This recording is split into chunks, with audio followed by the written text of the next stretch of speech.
23 қаңтарда Қытайда бір отбасы Уханьнан Гуанчжоу қаласына саяхат жасайды. Келесі күні олар мейрамханада түскі ас ішеді. Олардың біреуінде COVID-19 вирусы болған, бірақ әлі ауырмаған. Кейін бірнеше күннің ішінде отбасының басқа мүшелері де ауру белгілерін көрсете бастайды. Осыдан бірнеше күн өткен соң, олардың қасындағы үстелде отырған отбасы да ауырады. Зерттеушілер бұл жұқпалы аурудың алғашқы көзі болған деген шешімге келді. Тіпті кейбіреулер 4 метр қашықтықта отырды, бірақ осы үстелдерде тамақтанған адамдар ауырмады. Неге? Мұндағы ауа кондиционері мейрамхананың осы бөлігінен өтетін ауаны желдетіп тұрды. Ол вирусты ауа арқылы осы адамнан басқа отбасыларға таратты. Бұл оқиға біздің көпшілігіміз жаңа ғана түсіне бастаған коронавирус туралы маңызды нәрсені айтады. Оның ауа арқылы жүре алуы. Карантин бітіп, қоғамдық орындар ашыла бастағанда үлкен сұрақтар туындай бастайды. Жағажайға бару қауіпсіз бе? Саябаққа ше? Жүгіріп жүрген адам сізді ауруға ұшырата алады ма? Егер біз өзіміздің әрекеттерімізді қауіпті немесе қауіпсіз іс тұрғысынан қарайтын болсақ, сізге COVID-19 бен ауырмауыңызға немесе оның таралмауына кепілдік беретін жалғыз жол бар. Үйде болыңыз, оқшауланып, сыртқы әлеммен байланыста болмаңыз. Бірақ бұндай сақтық дәрежесін үнемі сақтау көпшілігімізге мүмкін емес. Бізге тамақ керек, бізге күнделікті қолданыстағы заттар керек, кейде бізге жай серуендеу керек. Егер бұл жағы бітпейтін карантин болса және бұл жағында ауру адамдар жөтелсе, онда сіз өзіңізді мүмкіндігінше осы жаққа жақындатуға итермелеңіз. Сонымен серуендеуден бастайық, және де мен сияқты бұл туралы түсініксіз деп ойлаған адамнан бастайық. Эпидемиологтармен хабарласып, олармен қауіп-қатерлер туралы сөйлеспес бұрын мен өте параноик едім. Кейін мен шынайы зерттеулерді оқи бастағанда даладағы жүгірушілерден немесе велосипедшілерден COVID-19 жұқтыру қаупі мен ойлағаннан әлде қайда төмен екенін түсіндім. Әр тыныс алғанда, әсіресе сөйлескенде, әсіресе жөтелгенде немесе түшкіргенде біз су тамшыларын шығарамыз. Олардың кейбіреулері өте үлкен, әрі ауыр және кішкентай түкіріктер сияқты тез жерге құлап түседі. Басқалары өте кішкентай және әлде қайда жеңіл, сондықтан олар ауа арқылы қалқып, жүзіп жүреді. Бұл тамшылар вирусты тасиды. Егер тамшы ауада қалқып, кейін буланып кетсе, бұл вирусты белгілі бір уақытқа шейін ауада қалдырады. Біз ауру үшін вирустың қанша мөлшері керек екенін әлі білмейміз.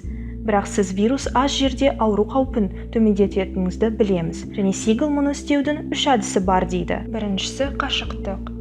Сіз адамнан 2 метр қашықтықтасыз ба? Ұзақтық. Сіз бұл адамды жаныңыздан өтіп бара жатқанда бір сәтке кездестіресіз бе? Желдету. Сіздің айналаңызда вирустық бөлшектерді тарата алатын жақсы ауа ағыны бар ма? Немесе сіз олар айналада қалатындай жабық кеңістіктесіз бе?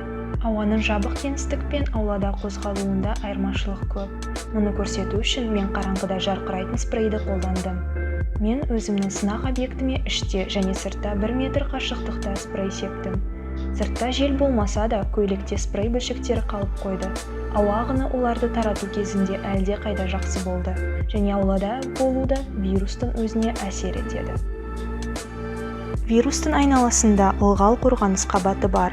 Оған әсер ететін көптеген заттар бар. Мысалы, күн сәулесі әсер ете алады. Жел бар, жаңбыр бар, ылғалдылық бар. Мұның бәрі ылғал қорғаныс қабатын сындыруға және вирусты ыдыратуға көмектеседі. Қытайда жүргізілген зерттеу COVID-19-ның бүкіл ел бойынша 318 түрлі ауру жағдаяттарын зерттеді. Олардың ішінде тек біреуі ғана ашық аулада вирус жұқтырған. Бұл зерттеу рецензияланбаған, бірақ ол біз білетін ақпараттарға сәйкес келеді. Аулада жүргенін вирус жұқтыруда қаупі төмен болуы. Бірақ сіздің басқа адамдармен қарым-қатынасқа түсуіңіз бұл қауіпті арттыруы мүмкін. Егер сіз досыңызбен жақын қашықтықта сөйлесетін болсаңыз, сіздің вирус жұқтыру тәуекеліңіз артады. Сөйлесу ұзаққа созылған сайын бұл қауіп-қатер жоғарылайды.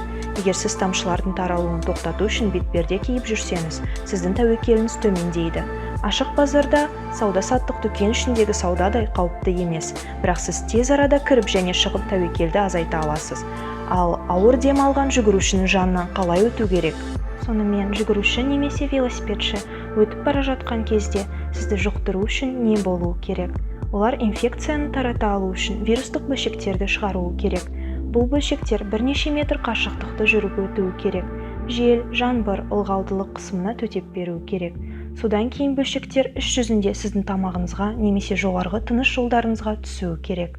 Немесе көзіңізге, мұрныңызға және аузыңызға тигізу үшін қолданылатын қолдарыңызға түсуі керек. Міне, осының бәрін бірдей тиянақты істеу өте қиын. Жағажайға немесе саябаққа бару міндетті түрде қауіпті немесе қауіпсіз емес.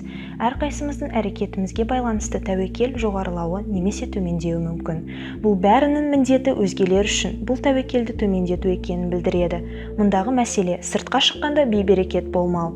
Менің ойымша, әсіресе кейбір мемлекеттер карантиннен шыға бастаған кезде бәріміз әлі де сақ болғымыз келеді. Вирустың әсерін шектеу үшін жүріс-тұрысыңызды өзгерту вирус жұқтыру қаупін нөлге дейін апармайды, бірақ сіз жеңіл дем алатындай қауіпті жеткілікті түрде төмендетеді. Достар, каналымызға жазылыңыздар.